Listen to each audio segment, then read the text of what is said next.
You are now listening to the Fierce Kingz podcast.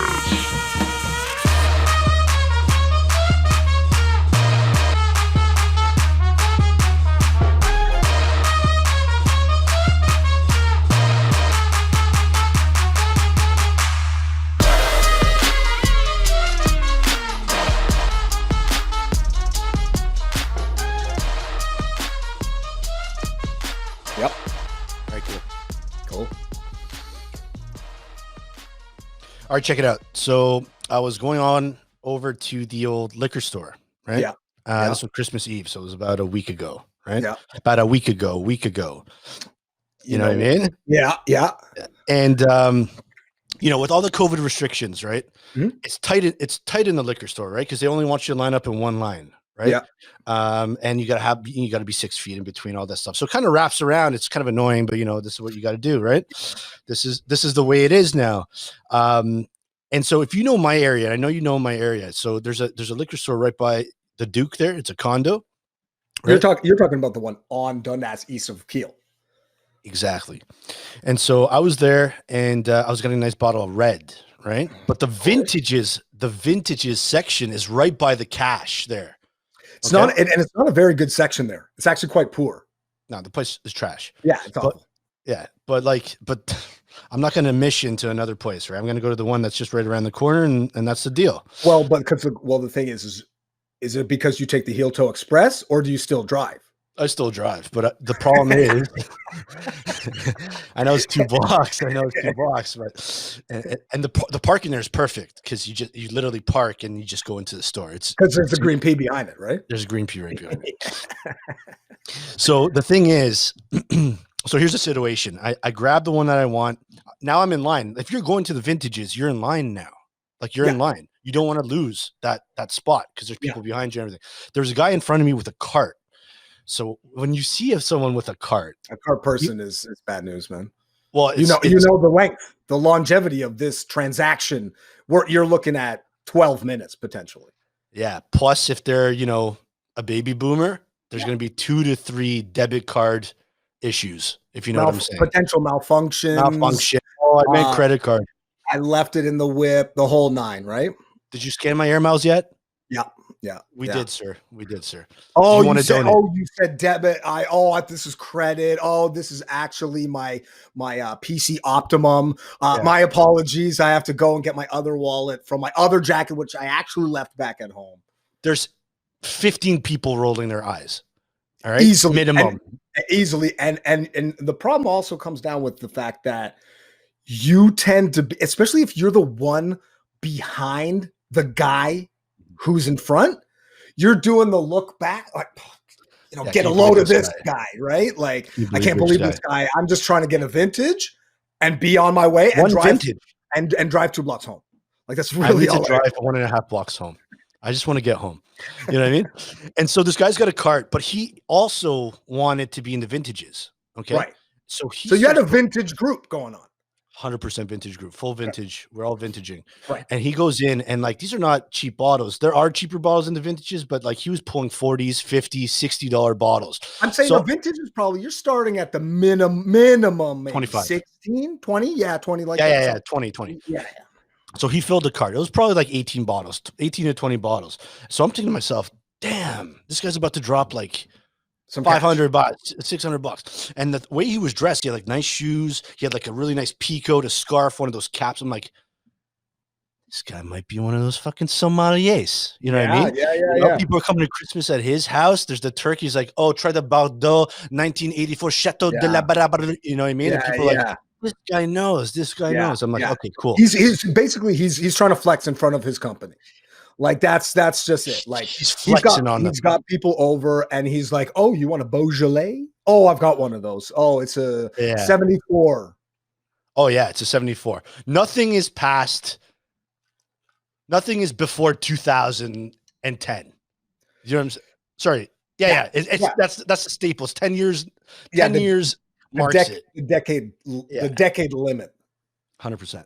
Okay, so we're moving along. He's up next. He's paying. Yes, it's taking forever, but I was just like, whatever. He's stunting this Christmas, right?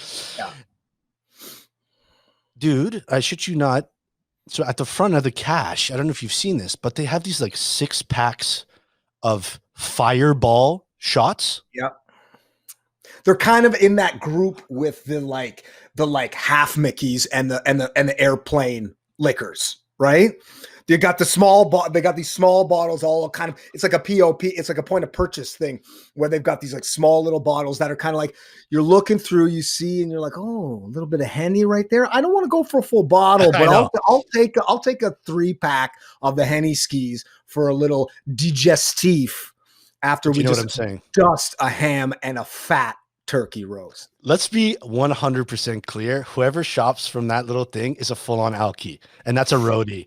You know what I mean? No one needs 4 shots of vodka. You know what I mean? Like, well, they should really just have it as its own section once you leave. Yeah, it should just have it as its own section, like an alky section, so that you can know. Like, so when you see the people kind of rolling up for the alkies, yeah. So and you can usually and there will probably be an element of classism there as well, because you're saying like, okay, this guy with the like, you know, busted up, you know, boots and like reused Value Village type peacoat.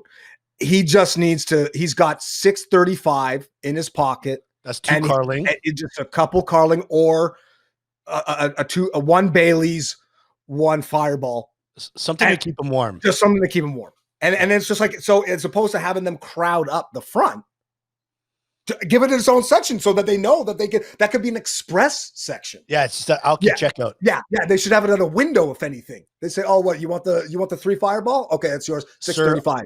Yeah, sir. Are you going to consume 6 drinks under 10 minutes? This is your line. Okay, so the whole point of this is like, I had this like respect going in, and I was just like, wow, this guy's crushing Christmas. You know what I mean? He's got a high class Christmas, and then he got these 6 Fireball, and they're not 1 ounce; they're probably like 2.5 ounces. So like, that's something you put in your pocket. You know what I mean? That's something like you're going over to the in-laws for Christmas. You need maybe 2 of those before you walk in through the door. You know what I mean? So he got these on top of his vintages. He scanned all of the vintages. Yeah, and then it's just like, you know what? Fireball. And for those people that I don't know if I mentioned it, but Fireball is like, it's like a cinnamon drink. It's like sweet. It's in the same category for me as like Jägermeister. Those like really sweet, like and like, let's be completely honest here. It's not a high class drink, okay? But definitely not. If you drink Fireball, Jäger, all that stuff, Mazel tov. Do it up. I've had some Fireballs in my day. I had a couple Fireball nights, and let's just say I've had Jäger bombs. Yeah, I've had a night with some bombs. God, who knows? Imagine having a fire bomb. Yeah, you have a fire, then have a fire bomb and get bombed. 100% if you're having fire bombs, you're bombed. You know what I'm saying? Yeah, exactly. Well, listen, he's probably not a sommelier. He's just a regular person. Right. So it sounds as if he sort of duped everybody, because he kind of got up to the front with, you know, the bait, the vintage being the bait, being like, I know what I'm doing. I know my way around the alcohol section, and I like a good vintage. But by the way, I need 17 Fireballs right here, because I am going to the alley behind this fucking LCD. Before I drop off all 20 of these bottles, I'm going straight to the alley. I got a pack of Players Light, and I'm gonna fucking moke them all. All right, ladies and gentlemen, you've done it. You've come to the first episode of the Fierce Kingz podcast. We want to welcome you here. I'm your host, Paul. I'm here joined with the man, the myth, the legend. His name is Stu Fierce. Dude, we did it. Podcast number 1, the Fierce Kingz podcast. One of many for life. That's the goal, right? That's it. I think we've, man, legitimately, I think we've been talking about this probably since we were living in Montreal together. That was like 10 years ago. So, I mean, it was always something that was on our list. And it's good to actually see it sort of come to fruition. I guess one thing that we can definitely sort of start off with is, you know, the King and the Sting are obviously a completely unrelated one, and if there's any sort of branding identity that seems to overlap, we were not trying to infringe on anything. We've been the Fierce Kingz as a duo, as a rap group, as a comedy group, and as now a podcast thing for many years now. So yeah, 100%. Shout out to King and the Sting, by the way. Absolutely. Love them. Yeah, Love them. love that podcast. Yeah, for all those who are wondering what Fierce Kingz, it's just, Stu Fierce and I, we created a little rap video. It's on YouTube. Check it out. It's got like 800 hits, so it's borderline viral. It's basically on the cusp of going big. Almost there. Yeah, it's huge. Yeah. Like Squarespace is hitting me up and being like, we need to get some websites on your podcast. YouTube hit us up and was like, take that down. Yeah, it's too fire. It's too fire. I was like, hold that thought. We'll think about it. Yeah, yeah. Well, listen, speaking about COVID, because look, we were just talking about the liquor store. Like, if liquor stores are having COVID issues, the whole world is having COVID issues. I wanted to talk to you about something that I've noticed since COVID hit.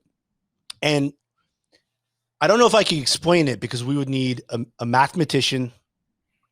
We'd probably need like a provincial health leader. And we'd probably need like a Toronto traffic cop or something like that. But you would need some experts. I need help. But not us. Just experts. No, someone else other than us. Yeah. But I feel like as cases of COVID grow, so does road rage. Oh, easily. Guaranteed. I don't know if you've noticed, dude, but like the streets are different. Driving has changed. Legitimately, there are times where I'm driving, I'm like, that guy tried to kill both of us. Okay, dude. So, check this out. So it was like 2 weeks ago, I think, and I was going to get a cavity filled. And so like literally my dentist is like an 8-minute drive from my place. And so I was going down and I was going down, Dundas. For you who don't know, it doesn't really matter. But I was in the left-hand lane going to take the left down the street that gets to like my dentist's office. And as I'm seeing oncome traffic, I'm like, you know what? You better wait for that to sort of dissipate before you make a fucking left, And the dude behind me goes. So he usurps me, like behind, like the left. So and he hits the left. So I'm at the like sort of like the sort of interchange, that sort of like limbo zone, and I see homeboy just go. And I'm like, and I'm looking, and so of course it was classic, like a white BMW SUV, right? Like, when those guys, when they're on the road, that's Tiffany son, But it was one of those things where it was just like, as you're saying, it's these people just really don't care. Like, they're just like legit. Oh, I'm going to just do this. I'm going to do that. And you're like, you have nowhere to go. What's the rush? Yeah. Just wait a bit. This is potentially the only errand you have to run all day outside of staying 20 hours at home. But then the kicker is, as it always happens, I made the left and I was right behind him for the rest of the street. Every stop sign, every light, I was just right on his tail. And I was like, so was that worth it? Congratulations. You played yourself. That's like when your wife says, go have fun with the boys. Is that worth it? No, it's a huge issue. And so, we've been renovating the house for the last 3 months. It's finally finished. Thank God. Lord have mercy. You know what I mean? It's all done. We're moved in. We were displaced for a while.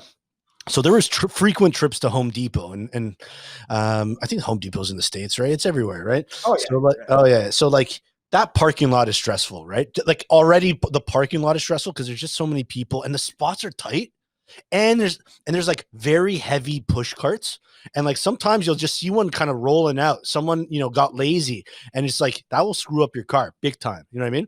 So you're pulling up to Home Depot and you're like, obstacle number 1, parking, right? Yep. And you want to park by the entrance because to leave is like across the parking lot, right? So it's crazy over there, right? So the blood is boiling. The blood is boiling.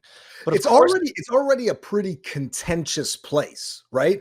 Like, you've got all this kind of chaos going on. People are trying to grab things, and nobody knows where anything is. No one knows where anything is. Even when they ask, even sometimes the guys themselves don't necessarily know. He took me to the lighting section, but I just need some nails. And he's just like, I just started. I'm like, you should have started with that line. Like, listen, I don't know. It's my first day. That way. It's my first day. It's my first half hour. Even, in fact, you know what? Even now, I've been working for more or less the same company for about 7 years. I still say that. When someone's like, oh, what's going on? It's my first day. I just work here. You're better off to just say that. And then you're off the hook, because you could say, it's my first day. In fact, we don't have it. You got to go to Markham to get it. And people say that's his first day. It's no big It was deal. his first day. He didn't know. He didn't know. It was his first day. On the first day, they didn't teach him that. He doesn't know where it is. Jeez. You know what I mean? So then you go to like Home Depot, like I'm going to find parking, and of course it's just like a truck backing up into the lane 1 meter away from me. Didn't even look my way, just that way. Full shock. Didn't even honk. I didn't even react. I just stood there amazed. I'm like, this is what it's come to. You were on foot or you were in a car? No, I was in a car, but like I was driving to look for parking and someone just backed out completely. Yeah. Didn't care. He's just like, he didn't go slowly. He just reversed out in a big truck. I'm like, you could have killed me. You could have ruined my car. You could have done whatever it is. And I was just amazed. I'm like, COVID has done this. It's released the worst in people. And this is why I think, and let me know if you think this, like COVID has done two things. It's given people options. They said, listen, I'm either going to take advantage of COVID or it's going to take advantage of me. And so you've seen people get in like amazing shape, for example. Yeah, you've seen people like start a podcast or start like a hobby or like baking, get a new skill. And they're like, fuck you, COVID. Fuck you, COVID. I'm gonna fuck you, COVID. You know what I mean? You're not fucking me. And then there's other people that are just like, you know what? I gained 20 pounds. I was on the cusp of alcoholism and now I'm a full alky. You know what I mean? Like I fall into that category, I think. But yeah, we're there. I'm just saying there's two sides. You know what I mean? Well, and I think one of the problems is, which is unfortunate because I feel for everybody, is that it's like it's so tense that it sort of just lends itself to being like that. Like you've got people that are so used to this lifestyle, and especially in a city like Toronto, where we're from, where arts and culture and food. And boutiques and browsing and vintages and all that sort of stuff is paramount to the lifestyle living here. You move and pay an exorbitant amount to live here, whether it's in a house or a condo, an apartment with a friend, whatever it may be, to experience those things. You're paying for Toronto. You're paying for Toronto, and it's one of the tops that you can get in the world, basically now. Definitely in North America, absolutely at the top, as alongside with some of the other ones. But it's like now people are like, "Oh, you've stripped me of all of this stuff. I've basically just now been locked in a cage," and I understand the reasoning behind it. But at the same time, you're like, oh man, why am I paying $2,300 a month? $2,300. That's a joke. It's probably like 28 to 3,000, right? Or who knows, right? But you're just saying like, oh, why am I doing all this to just basically live in a cage where you're just like, so it's just like the tense nature of everyone's tense society right now, and it's just like everybody is feeling as if everybody almost in a way is like, I don't know, like taking something away from them or something, you know what I mean? Like where it's just kind of like even something as simple as driving is like, you're ruining driving for me. You're ruining driving, you fucking asshole. I used to love driving. I used to love the Home Depot. You know what I mean? Yeah. Like at least back when I could get in a fight in Home Depot in peace. Now I have to worry about them 6 feet apart. I just want to get into a normal fight. Mm-hmm. I don't want it to be 6 feet apart. I want to be able to yell and get spittle on somebody without being muffled under my mask. That's it. No, the year has basically been, I've been talking to people. It's been a punch in the dick. Totally. And so imagine life is tough, right? It's got, especially as you get older and you have more responsibility and, maybe you have kids or you have a really hectic job or whatever it is, but like life, they don't tell you this as a kid, man. It's like from Billy Madison. They're like, don't grow up. You know what I mean? You do not want to go to high school. It's just like, it gets super hectic. And so layer COVID on top and it's just it's a punch in the dick. And so if you don't have a dick, a punch in the dick sucks. Okay. Yeah. I guess you could just like, I'm sure if you're a female if you get punched in the vagina, it's probably not dope either. So I'm probably similar. I don't know. Yeah. But like think about this. Okay. you brush your teeth. I mean, not everyone, but you brush your teeth every single morning, right? You brush your teeth every single night. So imagine this. You wake up, you know, you do the stretch like, oh, okay, it's Tuesday. Let's fucking get it. Let's get As the stretch is going on, it's just an absolute shellacking in the genitalia region. Yeah, it's an uppercut to the balls. Right? Yeah. And that sucks big time. 8 to 12 minutes minimum for recovery. Easy. Maybe you're easily on your knees. There's probably a potential loss of breath. Like you're gasping. 1 second. Hold on. Just let me rot here. And I think to your point is it's a morning. It's an every morning thing. Like every morning you get up and you're like, oh, today's going to be a good day. Nope. And you just or you get used to it. That's the whole thing. It's like the first dick punch really sucked. The first month of dick punches before brushing your teeth in the morning, you're like, fuck, it's not getting easier. Yeah. You know what I mean? But then month 2, month 3, 6 months. Now we're almost like, you know, we're going to be a year in March, right? It's March or is it April? Yeah. March when everything fully like kind of. Listen, it's just a part of your life now, right? So it's just like dick punches, right? So you haven't even woken up, brushed your teeth, you got punched in the dick. You know what I mean? Absolutely. And sometimes punched at night before bed. So every day you're starting your day with the dick punch and you're going to sleep. You're like, good night, sweetie. You know, I love you. Ow. And good night. I love you. Yeah. So and it's one of those things that's just like it's just like the uncertainty of it too. You know, I mean, now hopefully with all the vaccine stuff and things are sort of starting to get a little bit underway. You know, some there's some light at the end of the tunnel, but. Man, I think that's one of those issues in regards to all that rage stuff was for the past 9 months was just like people are just like, what? We've been told all this stuff, so like, what the hell's going to go on? Have a fight at Home Depot. And absolutely, and also shout out to all the parents that have kids that are in school, especially on the like lower scale. So like if you're like 4 to 8 or something like that, that must be super fucked. Like you're working from home, they're learning from home. You're probably regretting kids altogether because of this. Like, think about it, Stu, real quick. Even with your like wife or significant other or partner, or whatever it is, you never spend this much time together. You know what I mean? No, totally. You never spent this much time. Like, you go to work, they have their friends. You know, like my wife goes and gets her coffee with her friends. She goes to work. She comes at 5. I see her. I'm like, oh yeah, you know, miss you, blah blah blah. But that's all the time. And this is even in the old world. You know. Yeah. Like in the 60s and 50s, like this never happened. We're just all in our shit together constantly and we're bored as fuck. Hey, do you want to watch more TV? How much more TV can we watch? I'm always on the couch. This is what I think I've spent more time in a chair or couch in this year than my entire life. Right. And I think one of the key issues too is that it's just like we're not supposed to be. Like I want to stand sometimes. I just literally want to go for a stand. So not even, I don't want to go for a walk, to be honest. Sometimes like, hey, you want to go for a walk? It's like, no, I don't want to go for a walk, but I can go for a good stand. Yeah. Let's stand here for 30 minutes, talk. I'll go back to sitting after.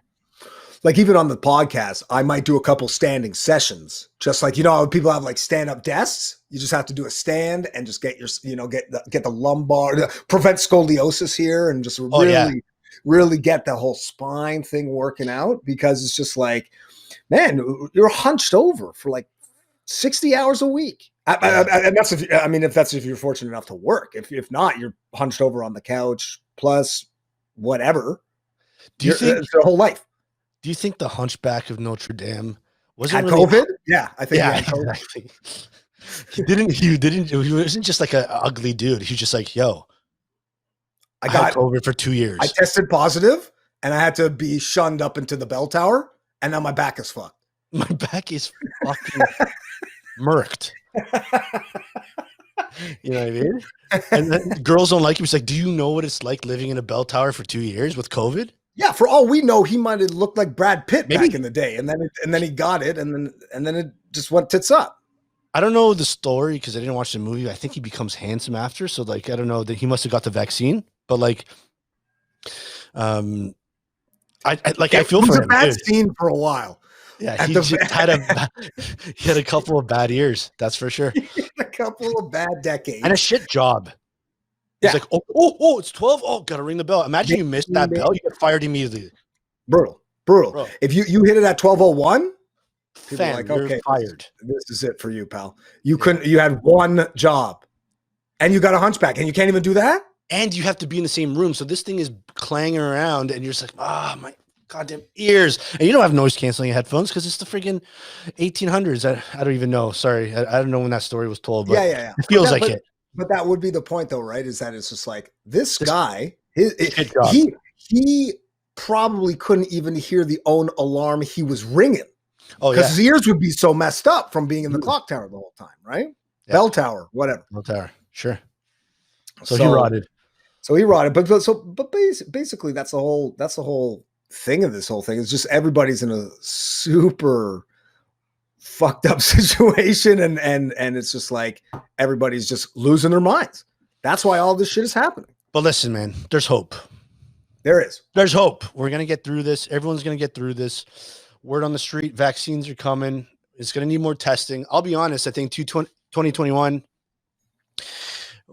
by Christmas of 2021, we should be sorted. I don't think anyone should have high hopes for like a nice summer. Okay. So hang tight. Don't get too excited. But listen, I want to ask you, because we talked about dick punching, man. Right? Yeah. Because COVID equals dick punch. Confirmed? Sure. Yeah. That's Illuminati confirmed. So I want to ask you right now. Yeah. The Illuminati said, listen, dick punch equals COVID. COVID equals dick punch. All right. That's it. Yeah.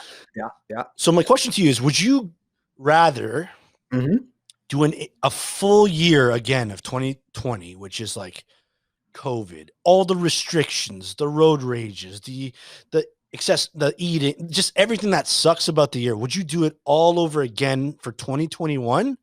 Or would you rather actually get punched in the dick every single morning for 365 days of 2021? So we talked about it metaphorically, like, oh, that's what it felt like. But now it's just like your wife's like, all right, it's time. You're up now. It's 9 a.m. You're up. Okay. So assume the position. Here I go. Right. Okay. But but what we're saying is that everything else is back to normal though. Like, it's not even back to normal. It's like, imagine people have been saying, oh, when this shit is all over, it's going to be sick. People are going to be traveling. There's going to be parties. We're going to go to restaurants. There's going to be more street food. There's going to be this. Like, so it's like you take the dick punch.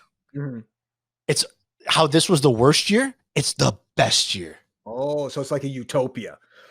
But just for the year. So, okay, but okay, so here. So it's like, so you get punched in the dick and then you're like, big punch too, right? It's not a flick in the dick. It's like, it's just like, here we go.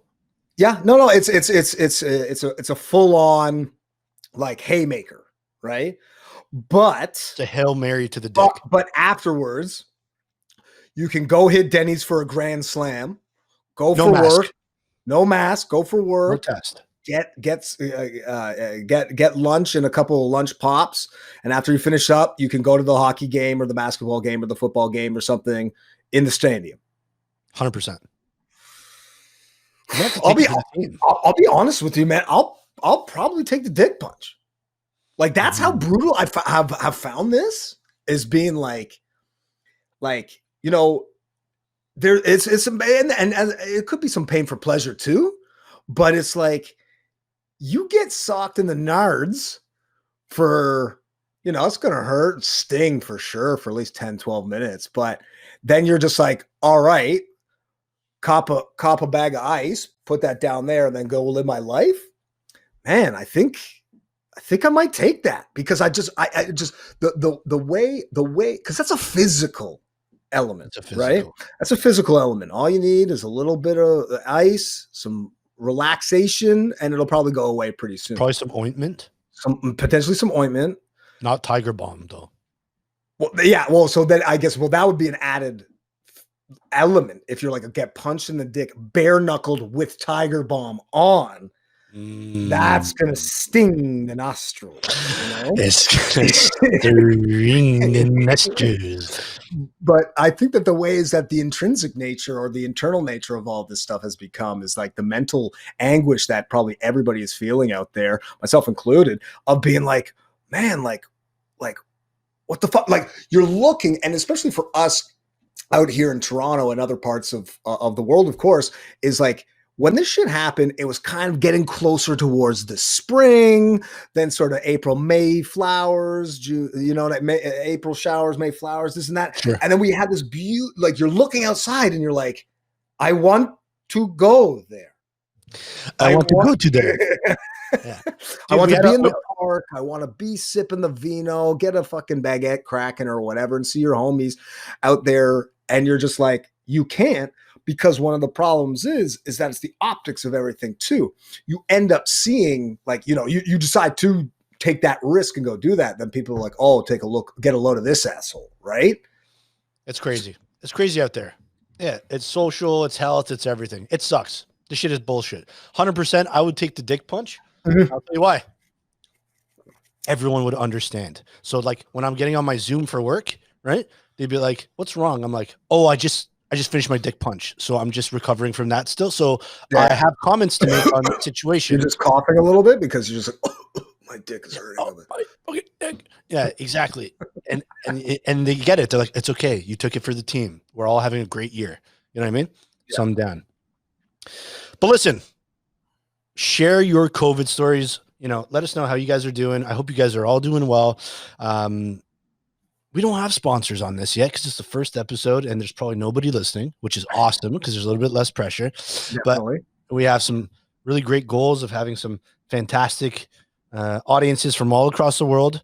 And the way that you can support the Fierce Kingz podcast right now is to follow us on Twitter, to follow us on Instagram, at Fierce Kingz. Okay. And that's with a Z at the end, or a Z for my American friends, not an S. Okay. And all the episodes are actually going to be on YouTube as well. So please subscribe to our YouTube channel, Fierce Kingz. That's where you can actually find that rap video at 800 to help us actually get viral. Okay. We're at 800 views. So we're on the cusp. I think if we hit 1,000, then viral. Well, I'm buying a Maserati. Retiring. I'm buying a Maserati. Easy. Yeah. Bugatti, maybe even.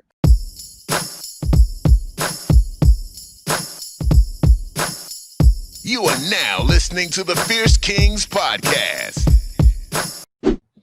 Okay, so there's something I wanted to talk to you about. Mm-hmm. So there's two very established pot shops in my neighborhood. And you know the neighborhood I live in, right? In Toronto here, it's the Junction. There's two of them, right? It's where everybody goes in this area. And like I see lineups, man, for sure. So like there's a lot of pot smokers here. And you know, growing up, like it's Canada. Yeah. Just everyone smokes weed, right? Especially, you know, especially when it was in BC, it's everywhere now. Like you smell that Cheech and Chong. Oh man. Sometimes I wake up, I leave the house, I'm like, someone's cheeching, and that guy across the street is chonging. Yeah. Yeah, exactly. You know what I mean? And that's okay. Like you know, part of the fabric of our scent here. Oh yeah, like it's that in the lumberjack jacket. Like you smell that. Like I forget where it was. It was yesterday or the day before or something. I was just pulling out of somewhere with my wife, and it was like somewhere that you wouldn't expect either. It was just like, I don't know, Subway or something like that. Yeah. And it just reeked. And I was like, that guy went for a backwoods with never less than a gram. Oh. And was just like, I'm chowing down a 12-inch cold cut tree. I'm getting two 12-foot. Yeah. Sorry. 12 12 inches. Yeah. Just on white. And I'm going to hoover the whole thing like a big old hoagie. Yeah, I'm going to watch an episode of friggin' Queen's Gambit, you know, and have two and start to play chess against himself because he thinks he's so good that he's got to like, whatever it was, Bobby Fischer it, where he's like playing everybody and just loses every fucking game. But yeah, he loses, but he learned something. That chess is in his game.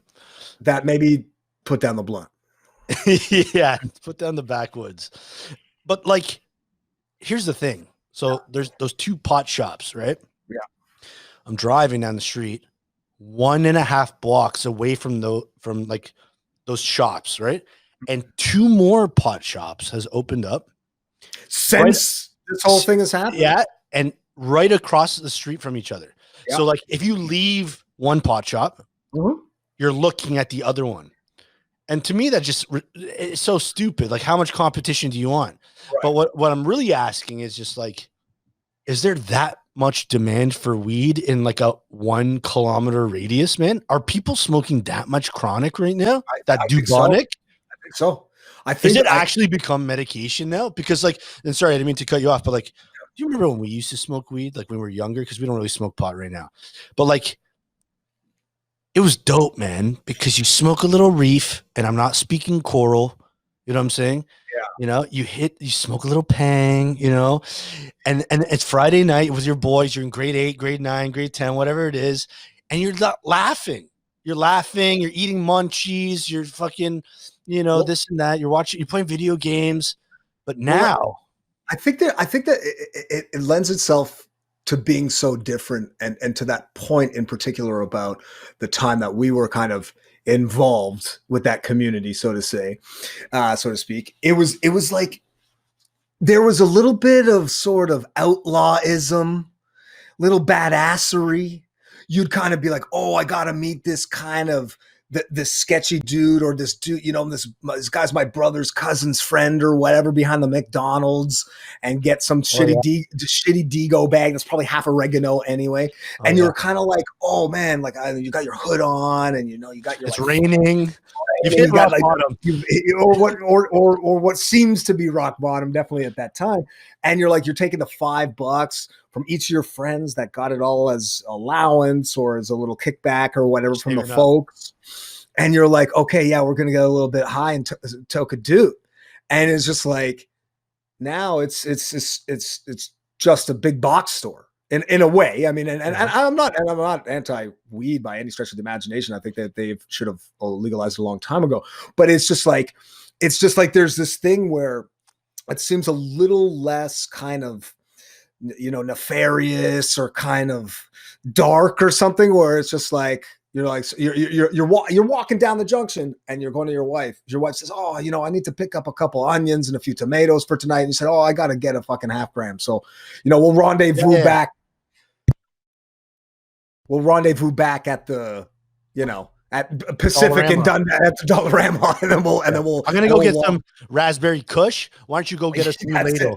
I need some Darth Vader for tonight because I really have had some trouble sleeping over the past couple of days. I believe it's called Darth Vader. No, see, but the problem now is like that weed when we were younger, like it's not even weed in comparison to what they have now. Like, just like you smoke it, and like the worst thing that could happen is just like you feel a little bit anxious, but like eventually, like you would laugh and have a good time, right? Now, dude, you smoke that shit right now, man. You take that toke sometimes. Like I think it was like 3 years ago. You know, someone handed me one of those like vape pens. You know, the pens. Oh, forget about it. It's oil. And like, yo, just hit the vape, no problem. Just take one toke. And I took it like, whoa. That's oil. Didn't you know? You might get fucked. And I'm like, thanks for telling me about this. And now, guess what? Wait 15 minutes. You're in the Matrix. You're with Morpheus. You're with Neo. You're with Trinity. There's an army of agents. You, especially for people like us who don't smoke it or really eat it or any of the other ways to ingest it. It's like you take a vape pen. Excuse me. Excuse me. You take a vape pen, that's like playing 1D chess on a 4D checkerboard in the 5th dimension. Oh my God. Like you're just MC Escher. You know that meme with like the mathematical equation? Like with Zach Galifianakis. And he's like looking at it and it's like the Matrix coming down. That's what you are. And Pythagorean theorem around him and shit. There's a square root of your life. Exactly. Yeah, and that's the problem. You go too deep in, you know, like you smoke the stuff now. It's just like, hey, I just wanted to laugh and watch a funny movie. Okay, looks like we're going really deep. Okay, here's a memory. Remember in grade 3 when you were 9 and you pushed that kid into a pile of dog poop, but you knew you were doing it and he didn't know, and then he cried and then you got told on it. Oh my God, I need to, who was that again? I need to find their phone number. I need to apologize. Am I going to be a bad father? You know, is a dog poop a metaphor for my life? Am I shit? And you're like, not fun, too much stress. I don't smoke weed. Oh yeah. I mean, like there's a huge level of that, like sort of introspective nature or something to it, where you're just like, you take a hoot, or it's like, for me, what really backfired for me. So when I actually stopped smoking it was because it was, I remember I was going to an alternative school downtown in Toronto, and I would like clockwork, would skip off the last half, smoke a fat one with a bunch of cats. Then I'd just go home and just chow down on like a frozen pizza or a pizza pop or something like that. Then take a nap for like 4 hours. Sure. And then get up, chow down again. And then, or go play some recreational sports or something like that. Very poorly at that. Do some recreational drugs and then play some recreational sports. Yeah, exactly. And then waking up like months after that, being super overweight and just being like, wow, like I'm just a sloth. I'm a sloth. Like I'm just like a lazy fucking piece of shit. Yeah. Weed makes you lazy.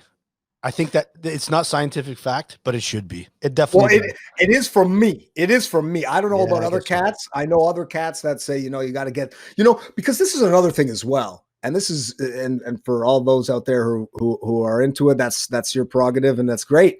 But like, you always hear these cats who all of a sudden become sort of like pharmacists or like scientists or something. Like, man, you never got the right strain, bro.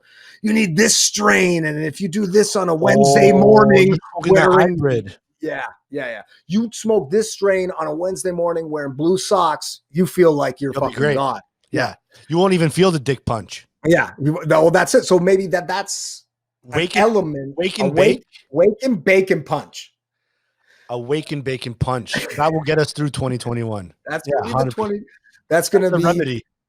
Yeah. The Cheech and Chong and KO. Cheech and Chong and KO. 100%.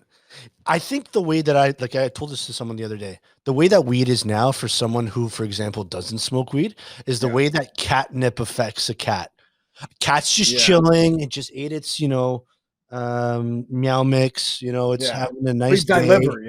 Please deliver, and he's like, listen, you can pet me for about 10 minutes now because I'm about to sleep for 8 to 40 hours. Yeah. Okay. You're like, okay, I'll pet you. You know what I mean? But what about this catnip though? Yeah. Let me just shake a little bit. He's like, oh, what's that though? So then, but they spaz out. They spaz on catnip. But then I guess the question is, prior to all of this stuff being like legalized, like weed and everything like that, is then shouldn't those vet clinics and all that, shouldn't they be arrested for dealing drugs to cats? Yeah, it's a cat narcotic. It's a cat cartel. It's a cat tell. Cat cartel. It's they've got a monopoly on it. You go to Pet Value, they're getting your cat fucked up. This is how they make their cash. It's not those vaccines and neutering. It's that catnip. It's that good shit. Do a stat analysis of where the income is coming from. Because is it like, you got treats, you got, litter, you got this and that. If they can see that 70% of the bulk is coming from catnip, well, we've got a monopoly of a cartel on our hands. And we have a catnip problem. With 70% of your clients are actual cats walking into your store with cash. And as far as I know, there's no CA, Cat Anonymous. Like, where can they go to like get help? You know what I mean? Like, God forbid it's Kitty Anonymous, or they're just so young. They get born and they're born into this lifestyle of a catnip lifestyle. It's like you had a mom who was all hooked up, on catnip, and they have a kid. That he's fucked. His career his life is over. That kitty's changed. That's meow. Yeah. It's no longer like it's just like You know what I mean? It's just like you got no. It's and like I don't know the cat language. Like I'm not familiar with the alphabet in the cat and anything like that. It's complicated. Like, I know for sure. Yeah. I don't think anyone figured it out. But like when they switch that tone, they're asking for that nip. Totally. And it's one of those things where you're just like, yo, Snickers, you barely even touched your kibbles and bits. Like, why aren't you eating that? What's wrong? What's going on? You know, and changed. You're so. This isn't you. This is not like you. This is not like you. Whiskers. You love your tummy rubs. Yeah, 100%. I completely get it. All right, cool. So now we're gonna get into something that, listen, is really dear to my heart. So like, people don't know this, but like here in the West End of Toronto, it's not even a West End thing. It's like our group of friends kind of thing. But like we say, you rotted, right? Oh, that's a rot. Oh man, you fucking rotted. Yeah. And like kind of just like a fail. You fail. Yeah, it's a fail. It's a fail. But like it's a really great word because like it works perfectly in certain situations, right? You're like, dude, just telling you right now, you rotted, right? Like that's a rot. It's something that we've been using here because there isn't a word that can really, you don't say, hey man, you failed. Yeah. You know what I mean? Like it's just, that's kind of lame. It's just like, oh, you fucking rotted. Bud. Yeah. Yeah. Or you know, like you fucked up. It's just kind of like, that's, you know, we still say that, but it's just like, that's just part and parcel of just life, you know? Exactly. So we got this new segment here. Well, new segment, it's the first episode, but a recurring segment is called You Rotted. Let's just cue the music.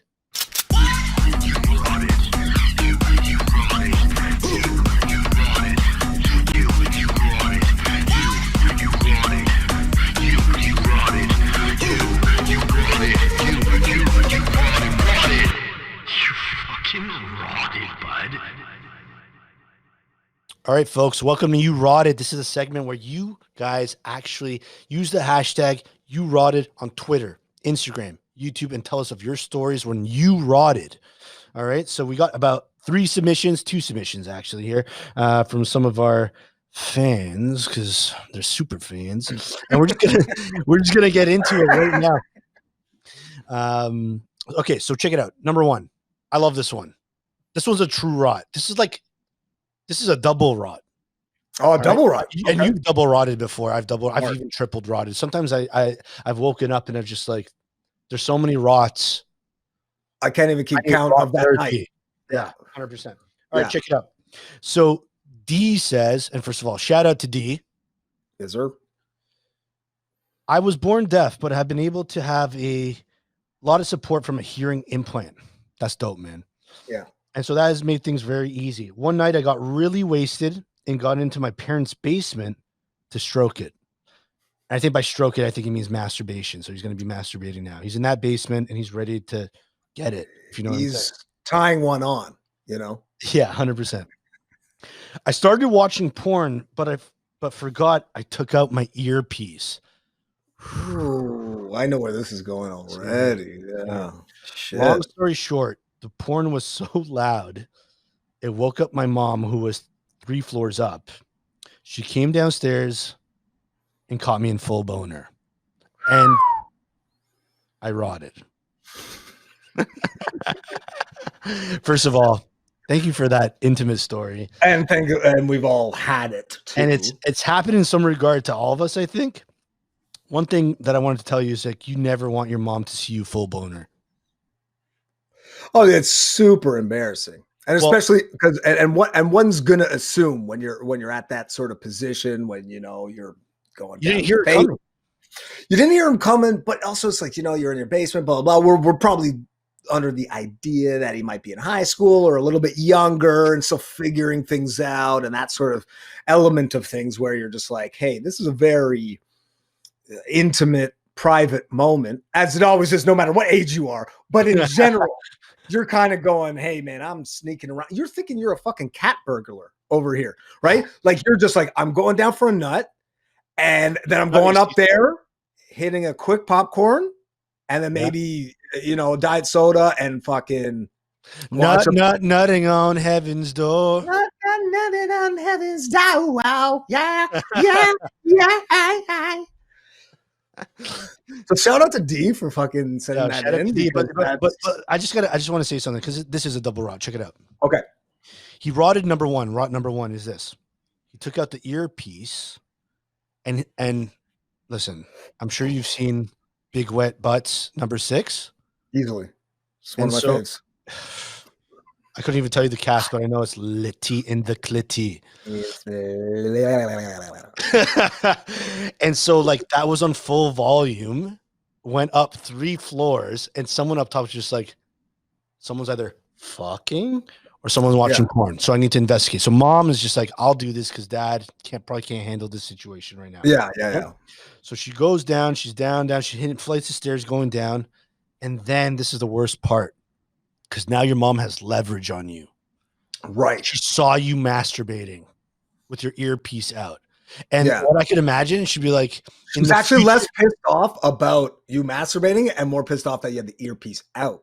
She's like, you were not taking care of yourself. You only got 50% of the whole experience.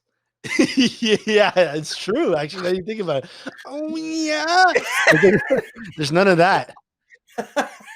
There's none of that. And it's Big Wet Ass or Big Wet Butt 6. You don't hear any, there's That's it. I actually feel bad for you now. I feel bad for you now. Sensory. It's a total sensory, experience. Yeah, you need the audio, you need the visual, you need the whole 9. The problem is now she has leverage on him. So what happens is like, imagine it's like Christmas fucking 2022. And like he does him to cut the tree. He's like, Mom, I don't know. He's like, well, we know what happened last Christmas. and then the father's just like, what happened? That father's just like, I'll tell you one day, but not today. And he's like, fuck. You might have to, D, if you're listening, you might have to just reveal to the whole family what happened. You know what I mean? Yeah. Say that it was a prank and you were put up to it. Yeah. In order to make your family uncomfortable. Yeah, exactly. It was a joke on them. Ha ha, joke. April Fool. Yeah, exactly. Yeah. Well, listen, D, thanks for the submission. You fucking double rotted. Like that's another story. All right, next we got another one from Adam. Shout out Adam. Okay. All right, check it out. Yeah. This is from Adam. It was March break and I was going to this crazy electro concert. Shout out to Electro. I was in line to get into the venue, but had to piss real bad. Been there, done that 100%. 1,000 times. Yeah, I got to pee right now. Yeah. Okay. Mind you, this is in Toronto in March. So the weather was like -7 and there was snow everywhere. Natural, of course. Yeah. So I was with my friend. I left the lineup. I went to the parking lot, which was right next to the lineup. And there was this massive snow pile. So I decided to actually piss on the snow pile. That snow pile was right next to a Cadillac Escalade. Ooh. Escalade on dubs. Escalade on dubs. Remember everyone had dubs on the Cadillac? Yeah. That was probably mid 2000s then. Yeah, it's probably mid 2000s for sure. No, it's probably like a 2010er. Whenever 50 Cent was real hot. You know what I mean? I'd say that was probably like 2006. Splash, maybe. All right. So I left the lineup and I went to the parking lot. Sorry, I'm rereading it. So before I could finish the pee, okay. So now he's peeing on the snow pile next to an Escalade. Before I can finish, I see 2 massive bouncers and a 5-foot guy in a suit running towards me. Okay, so there's trouble coming. All right. Someone's pissed at your shit at this point. Yeah. Before I knew it, I was punched in the nose and started spraying blood. Fuck, man. That sucks, dude. I'm one of those guys, if you punch me in the nose, I spray too. It's a spritz. So that sucks. It's a spritz. It's not the one you want. Yeah.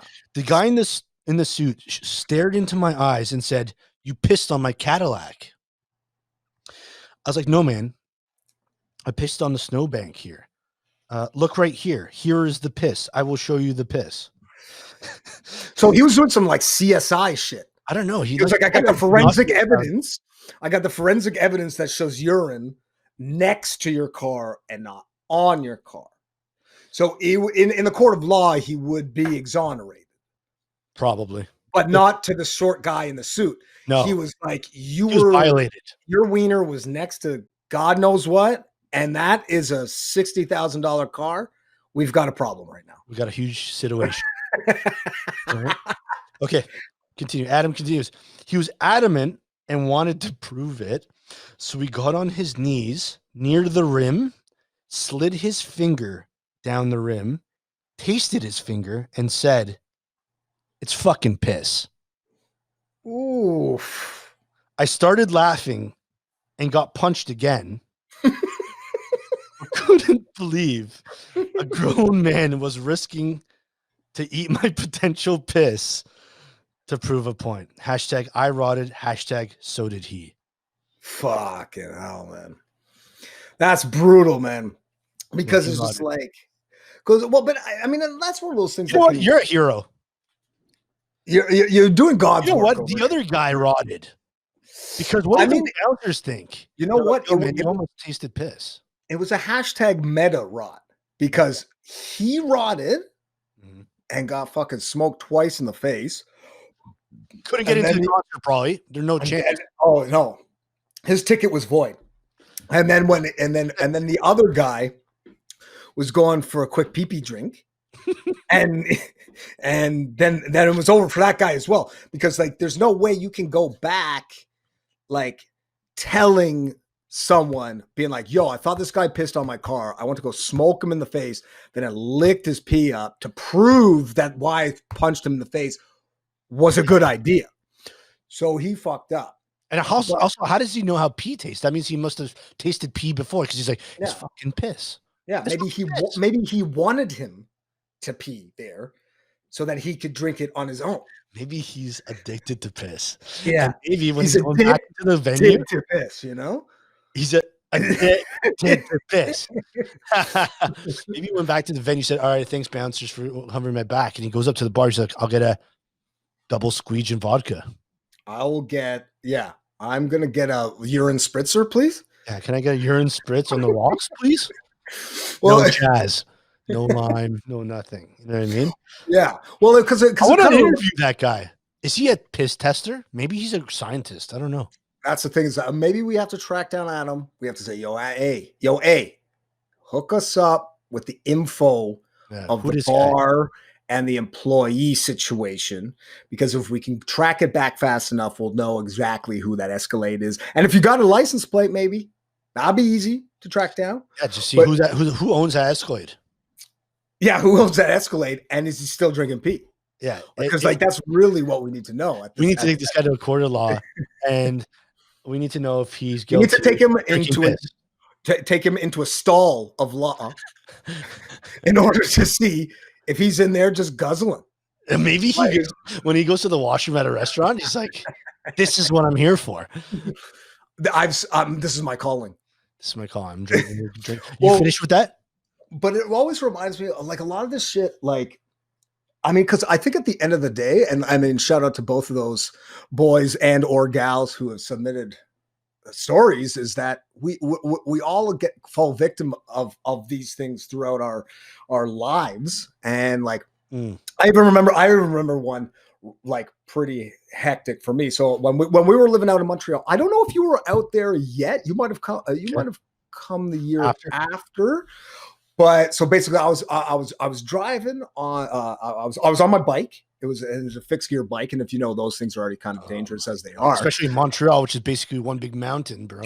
Well, and also it's like where I was going to school at Concordia is these, even the big streets are one-way streets there, and some of them, like, they even have maybe some small partitions or whatever. So like where I was on Maisonneuve. And it was like it's kind of a bigger street that kind of takes you towards the downtown from where I was living further east. And it was like I was going on the bike path, but because the bike path was on the left side, and as North Americans, we drive on the right side of the road, I was still like going with traffic, right?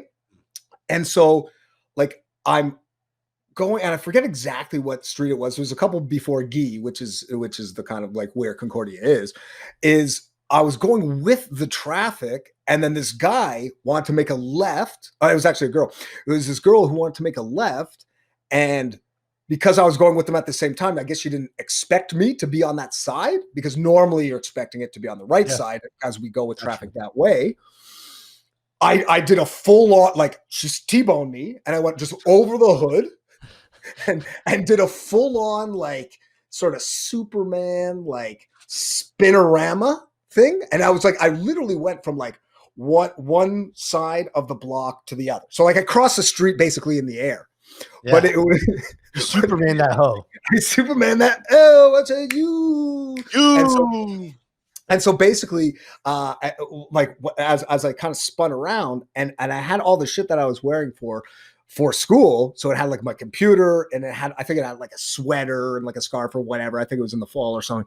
And so when I landed, it prevented me from like smacking my head off the ground. And like I got up and our buddy Dan, tall Dan, saw the whole thing. He was literally on the other side of the street.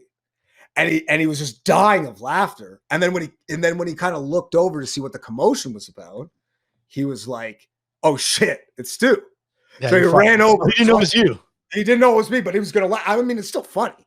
But I was just like, and so I get up and I'm like all discombobulated. The woman kind of stopped and was like, seemed very sort of apologetic and stuff like that. And I was like, okay. And then we were like trying to we were exchanging numbers, and she was in, I think, like a relatively nice car. I can't forget what it is now. It's been so long, but I was like, I got all this like, machinery and stuff for my computer in my bag and this and that. So I'm assuming there's going to be several sort of fix-ups and all that sort of stuff. And I'm a relatively tough guy. So I was like, oh, don't worry about I wasn't injured or anything, surprisingly enough.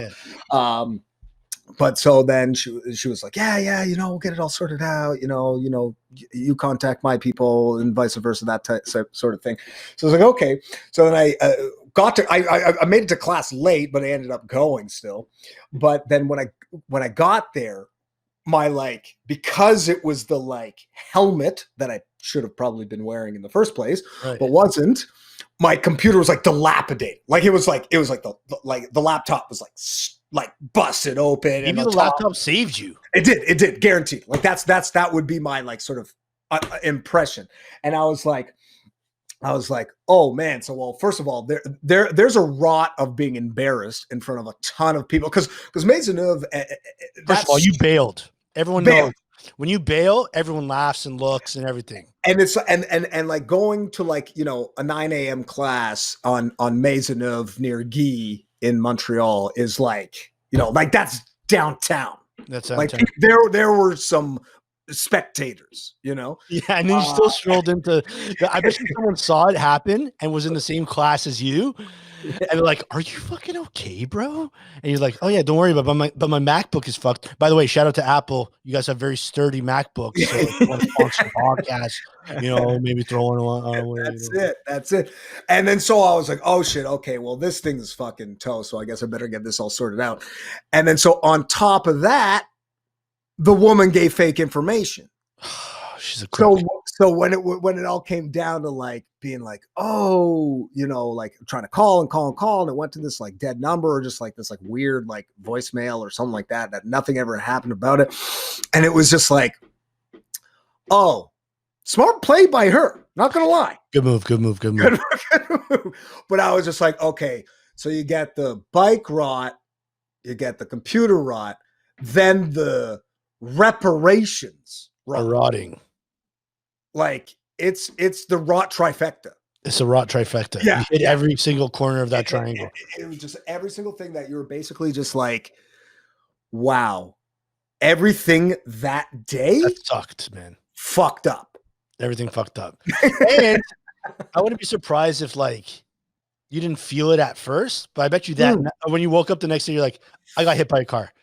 Oh, dude, it was one. No, dude, it was one of those things where when it was happening, and I remember shaking and shit, and I was like, oh, that's adrenaline and blah blah blah blah.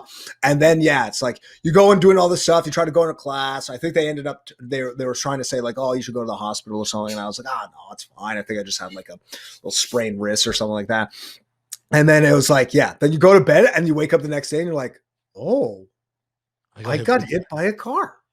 Yeah, and that was T-bone staked. I got T-bone staked, and that was not the only one in that city either. 100%. we've got more of those to come, and you've been witness to a nice. couple of them, I think. Yeah, Montreal is beautiful place, especially when it comes to driving. Especially when it comes to driving. And listen, if you're from Montreal and you're listening to this, you know the drivers in Montreal, man. They're out for a death wish, and they're out to kill you too. Right? Fair enough to say. So that's it.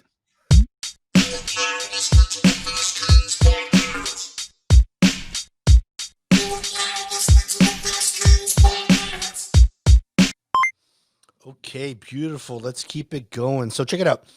So I was on YouTube one night, you know what I mean? Doing a browsing, cruising. I love YouTube. Shout out to YouTube. And I forget what I clicked on, but like there was something that said Shawn Mendes teaches Americans Canadian sayings or slang. You know what it is. You know Shawn Mendes. He's a guy from Pickering. I think he's a superstar. I think he might be actually like a superstar. Like I think he's like really big now. He's like the new Justin Bieber type thing. Yeah, like I couldn't tell you. And I love Justin Bieber, by the way. Shout out to Justin Bieber. Yeah. Like I couldn't tell you any songs right now, but like when it's on the radio, he's on the radio a lot. Like he's ripping the radio. Okay. Sure. And then there were some other ones too, right? Like there was like some other Canadian actors and stuff. And so basically they're teaching Americans Toronto, because I think Shawn Mendes is from Pickering, right? So he's probably got that GTA vibe to it. And then there's some other Canadians. It's more Canadiana, let's just call it, right? Terms, slang, stuff that maybe Americans don't know. And to be honest, like probably some Canadians don't know either, right? Yeah. So I wanted to ask you, because I jotted down 1, 2, 3, 4, 5, 6, 7, 8, 9, almost 10. Look at that. I missed one, but that's okay. It's a top 9. Okay. Canadian sayings. And I want you to kick it off by like explaining it to the folks that are, doesn't matter if you're Canadian or American or from Uganda. I want to teach you a little bit of some of the things we say on a daily basis, probably. Sure. And so, Stu, I'm gonna bring it up. You talk about it, and then we'll riff on it. Okay. So the first one, and this one's like a part of us. I know for sure is that's jokes. What's that's jokes? What does that mean? That's jokes is like, that's funny. That's hilarious. Like, that's just like, I mean, I do think that might be a particular Toronto thing, but I mean, I don't know. It could be elsewhere as well. I've heard they say it in the UK. I think, okay, so this is my theory. Go. And this might pertain to a lot of them, but so for us in Toronto and definitely in like London and stuff as well, and obviously parts of the States also, we get a lot of our slang from Jamaicans because we have a big Caribbean population, and the Jamaican population in Toronto is quite large. Caribana, right? And people come from all over the world for Caribana. All over the world for it, right? And there's a lot of similarities that you hear, in particular, to your point about like UK or London slang and Toronto slang, because we share such a diverse community like that, and like fam or fom as they say over there and things like that is that's I think one of those ones that might have come from that origin of being like that's jokes, like that's hilarious, that's jokes, that's so jokes, like that's so fucking jokes, man. Yeah, I've said or even the most hilarious part about that one as well is considering the fact of sometimes not only of the grammatical nature of it potentially being incorrect, but even on top of it, adding the extra elements to being like, yo, so I saw the Jokesist movie. Right. You're like, yo, Jokesist? That, like, I mean, I saw the funniest movie or something like that. No one else necessarily kind of used that, but like the jokes is just like, that was just kind of put in place of like funny. I also like to me. Yeah, 100%. You're completely right, and I see where you're coming from. What I like about jokes is you can say it in so many different ways. Someone could say something, and like you could just say, jokes. Yeah. Right. Or like, oh, that's so jokes. Or like you can really go hard. You're like, that's so fucking jokes. He's so fucking jokes. She was so jokes last night.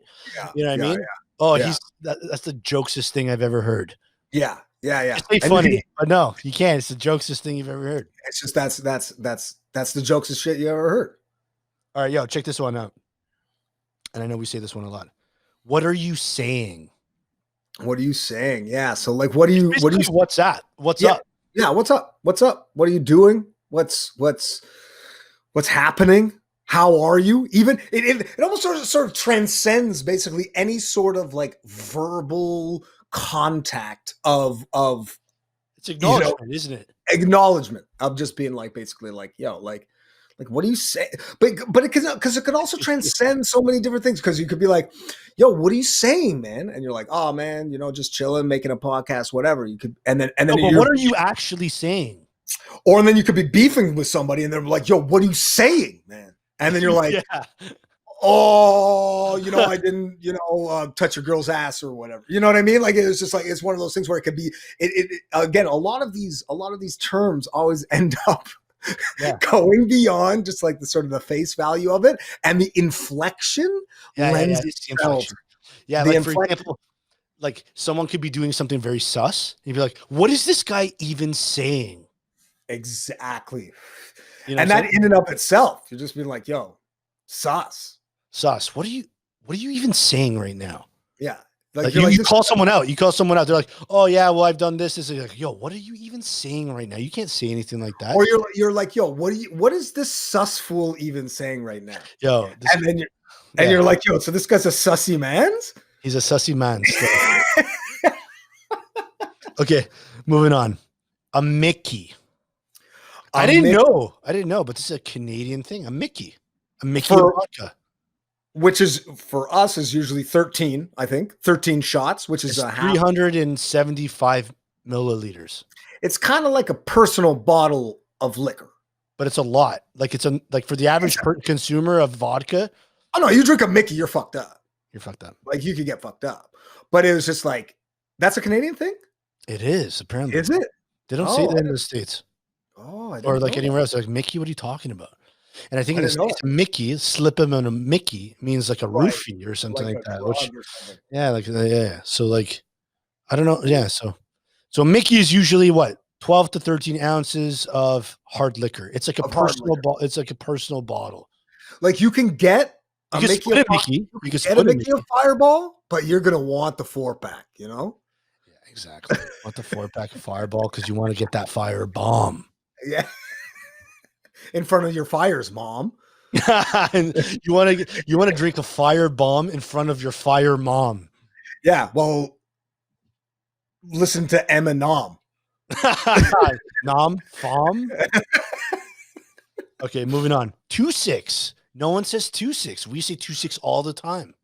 What's a 2.6? What's a 2.6? 2.6 is a 26 ouncer, so that's why it's that 26 ouncer of alcohol. Yeah, or which we sometimes abbreviate as Twix. I say Twix a lot. That's what I normally said. Cop a quick Twix. But I think that also might be a Toronto thing. I haven't heard it anywhere else. Like if you go to BC or anything like that, you're like, hey, I'm just gonna get a 2.6 or a 2.6er, right? I've definitely never heard anybody say a Twix. Like usually it's here in TO where you're like, yo, you cop a Twix. Yeah, quick Twix. Twix of odds. Yeah. So that's also interesting. But okay, you know what? This might make sense on it because as far as I know, and I know that my old man lives in South Carolina, that their volume count is different. So that's why it might not make sense because I forget the exact like sort of volume ratio. Don't they do something like here? How do you say like they're quarter?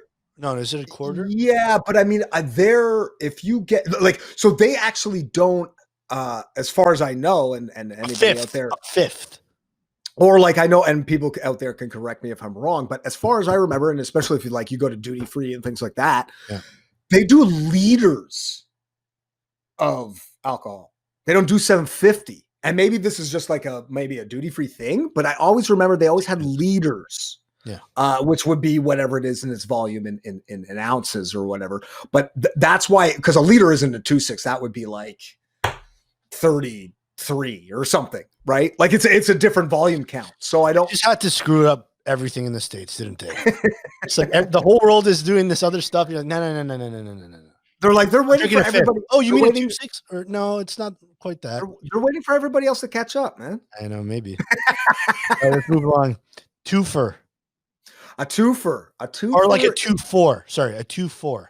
A 2.4 or a twofer is just a 24 pack of pops of beer, like just the classic, like that. We often call it a suitcase as well, to be like, that's just like you go into the store, you're grabbing a twofer, and like having a barbecue, you're having a BBQ, and you got some people sorted out. Grab 2 twofers. Yeah, and and put them on ice. Yeah, and you got people sorted out. Got it. Okay, check this one out. Loafter. That's a good one. Yeah, that's a good one. So, by the way, so just for everyone listening, you say loafter, right? But when I say loafter, I say loafer. Yeah, so I think, again, it's one of those things, and maybe I'm such a crutch on it, is I think that the loafter might be a TO thing. Like, I know I loafer often, like, it means the same thing. Essentially, it means someone who's just like a slacker, like a lazy. They're like, loafing so hard right now. Just loafing and just like, he's a loafter. Totally. Like, just like on 2 hours late because he's loafing. Yeah, he's on island time or something like that type thing, where I do know, I have heard that from other people outside the city before, as what you said, of saying, oh, this guy's loafing, where for us, we usually say loafter, right? Or loafting. Or he's loafting. Yeah, maybe I'm wrong. Yeah.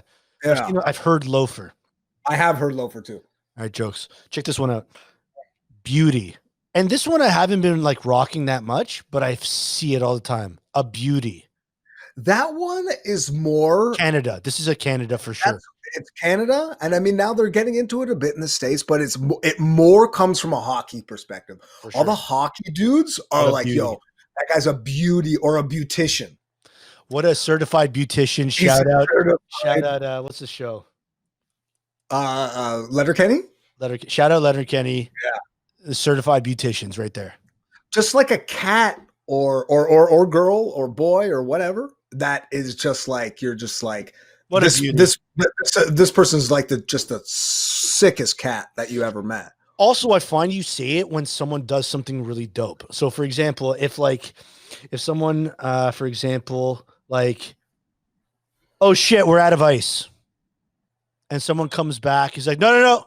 I came with ice. Oh, what a beauty. Totally. This guy's an absolute he's a certified beautician. He's a certy beauty boy. He's a certy beauty boy. Yeah, exactly. It's just you're a dope. But I feel like it's in the moment. No. That's just not true. That's true, because you can say, oh, that guy, oh, he's a beauty.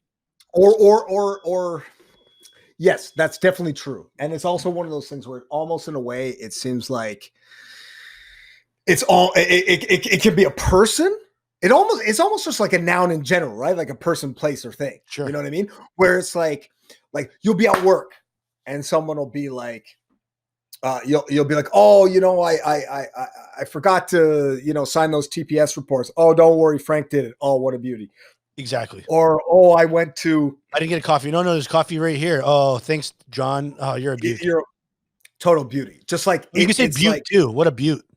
Beauty, beautician, beautification. Like you can really it's just anything that kind of falls in line with that. Just like, this is just like a sick ass thing.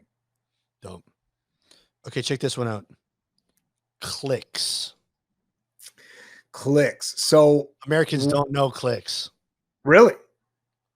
Well, clicks is kilometers, no? Oh, I mean, it's twofold, because like usually like I'm thinking clicks like crew. Yo, that guy's okay. Yeah. Like this definitely know about this. Yeah, like this guy's an adult click, or even I didn't even know like this more like Hispanic listeners are probably more like clica.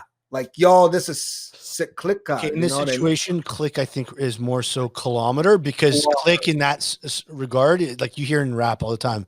Ain't nobody fucking with my motherfucking click. Yeah, Kanye West. Yeah, but clicks, yeah. Like we also use that for kilometers, yeah. So it's one of those things as well. I mean, there's a lot. I find that's a case for a lot of these slang terms, is that you can use them for different things, and then and maybe probably even the listeners listening right now will have something like being like, oh, well, a beauty means this in this a state or province or whatever it might be, right? Like, you know what I mean? Like they might have a different sort of a definition for it. 100%. Yeah, man. But you basically just say like, oh, it's about 25 clicks out. You know, it's about 25 clicks out the city.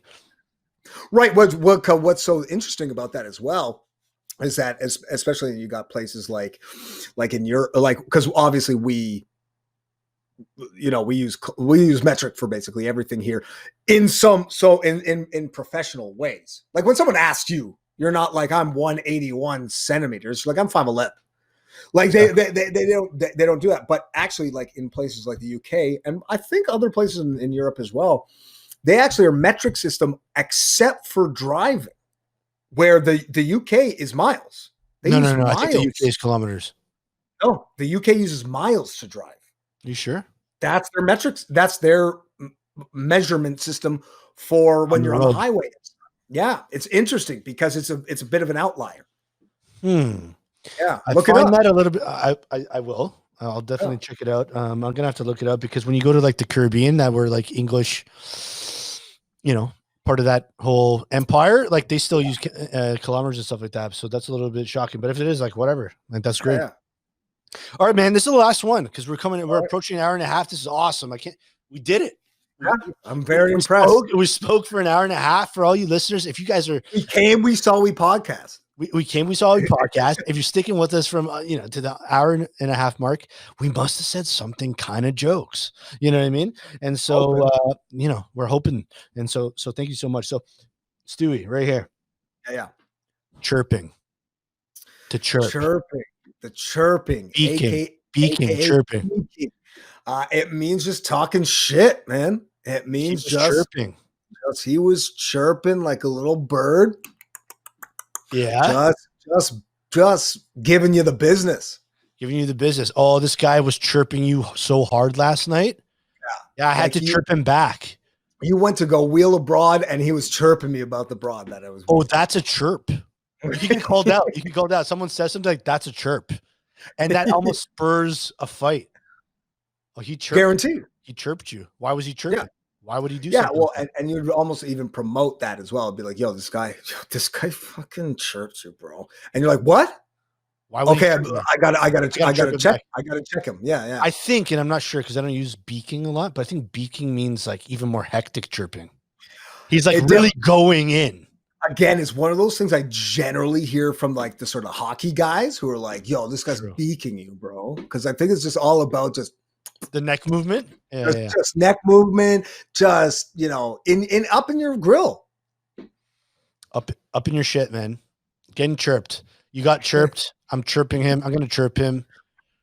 Oh, he's a chirper. Yeah. There's people that are chirpers, right? If you put any organized sports, there's always one or two guys on the team that are known to chirp hard. Yeah, they're chirpers. They got a license to chirp. Yeah, license to chirp. Yeah, James Chong. Yeah, James Chong, license to chirp. James Cheech and Chong, license to chirp and smoke. If you smoke Pang and play organized sports, chances are you're chirping heavy.